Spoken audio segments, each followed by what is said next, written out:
दोस्तों अगर हम चले जाते हैं आज से कुछ 3-4 साल पहले, तो आप लोगों को पता होगा कि वहाँ से इन्फिनिक्स का राइज स्टार्ट हुआ था, जहाँ पे इन्फिनिक्स ने एक मिड रेंज वाली कैटेगरी और एंट्री लेवल वाली कैटेगरी के अंदर डोमिनेंसी स्टार्ट कर दी थी।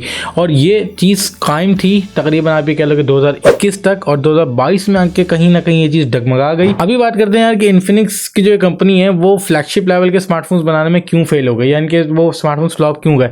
हमने रिसेंट टाइम में देखा, अभी इन्फिनिक्स से लॉन्च किया था अपना इन्फिनिक्स नोट 12 VIP, जो कि 56,000 रुपीज़ के आसपास कोई लॉन्च किया था इन्होंने पाकिस्तान की मार्केट में, और उसकी कीमत अभी कोई 60+ ही चल रही है भाई। वहाँ पर वो जो डिवाइस थी वो टोटली फेल हो गई और not a value for money device, क्योंकि उसी रेंज में आप लोगों को बेटर ऑप्शंस भी देखने के लिए मिल रहे थे। जब पूरे एनालिसिस किए गए, जब रिसर्च की गई, तो पता ये चला कि जो इन्फिनिक्स की जो रीसेल वैल्यू है वो नहीं है इतने महंगे स्मार्टफोन की। मिसाल के तौर पे मार्केट के हिसाब से कंसेप्शन ये बना हुआ है, अगर आप अपने ऊपर ये मिसाल रख के चेक करो कि अगर मेरे पास एक फोन है, ठीक है, और मैं वो लेके जा रहा हूँ, उसका डिजाइन बहुत अच्छा है, स्पेसिफिकेशंस भी बहुत अच्छी हैं, लेकिन अगर आप मेरे से पूछते हो कि यार कौन सा मोबाइल है, आपने मॉडल नहीं पूछा, आपने स्पेसिफिकेशंस नहीं पूछी, मैं अगर ये बोलूंगा कि इन्फिनिक्स का मोबाइल है, आप बोलोगे कितना का लिया, मैं बोलूंगा 70,000 रुपए का लिया या 60,000 रुपए का लिया, तो अगला बंदा थोड़ा होगा इन्फिनिक्स का मोबाइल है। पहले तो उसका इंप्रेशन ये अलग पड़ेगा कि इन्फिनिक्स का मोबाइल है। 70,000 रुपए में लोग आईफोन लेके फ्लेक्स भी मारते हैं। कहने का मकसद ये है कि इन्फिनिक्स का वो फोन,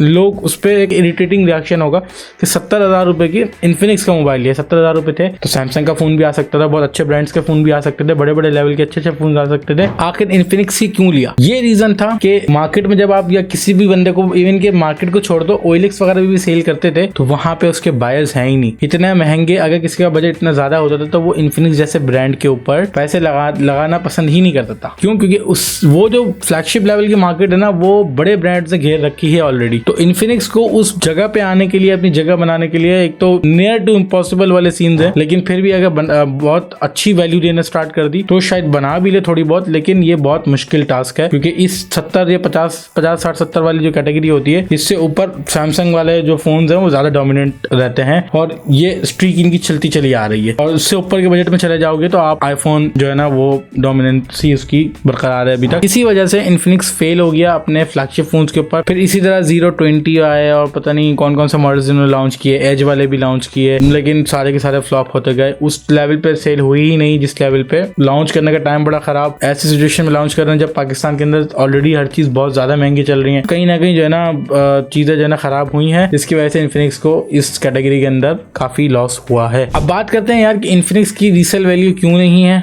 और रीसेल बेसिकली होती क्या है। रीसेल आप ये कह लो कि एक वो प्राइस होती है कि जब अगर आपने एक फोन लिया, तो आप अगर इन फ्यूचर्स को सेल करने जाते हो तो उसके मार्केट्स में कितने खरीदार हैं, उसकी वैल्यू, मतलब जितने खरीदार होंगे, मैक्सिमम नंबर्स हैं, खरीदार हैं, तो वो फोन आपका अच्छा बिक जाएगा। लेकिन अगर खरीदार नहीं है उसके, तो फिर दुकान वाला भी लेके क्या करेगा, किसको बेचेगा जब खरीदने वाला ही नहीं है। इसीलिए उसकी जो वैल्यू होगी वो बहुत कम लगेगी, क्योंकि खरीदार है ही नहीं, दुकान वाला रखेगा अपने पास, लॉस में ही जाएगा और पड़ा ही रहेगा, स्मार्टफोन के पास रुका रहेगा। ठीक है, तो अब कोई ब्रांड लेवल मिल गया अगर आपको, तो वो एक अलग बात है कि वो आपको अच्छे पैसे दे देगा, लेकिन ये बहुत रेयर केसेस में होता है। मार्केट वाले आधी से भी कम कीमत लगा के उस स्मार्टफोन को ले रहे होते हैं। मिसाल के तौर पर अगर 60,000 रुपए का स्मार्टफोन है तो मैक्सिमम उसकी वैल्यू लगेगी तकरीबन 30 से 35,000 रुपए बॉक्स खोलने के बाद, अगर इन्फिनिक्स जैसे ब्रांड का मोबाइल होगा। और अगर यही मोबाइल 70,000 रुपए का आप सैमसंग का लेते हो तो वो आपको आराम से 60-65,000 रुपए में, depending on the condition, sell out हो जाएगा। सो ये यहाँ पे आ जाती है आफ्टर मार्केट, आफ्टर परचेजिंग वाली पावर, जो कि इन्फिनिक्स की काफी ज्यादा वीक है। लेकिन बात कर ली जाए अगर रीसेल वैल्यू की इनकी, तो बजट कैटेगरी में बहुत जबरदस्त वाली रीसेल है इनकी। 30 से कोई 40,000 रुपए आप ये कह लो कि, या मुझे 40 भी नहीं कहना चाहिए, 35,000 रुपए तक का जो स्मार्टफोन होता है ना, 30 से 35 तक का या उससे नीचे का, उसमें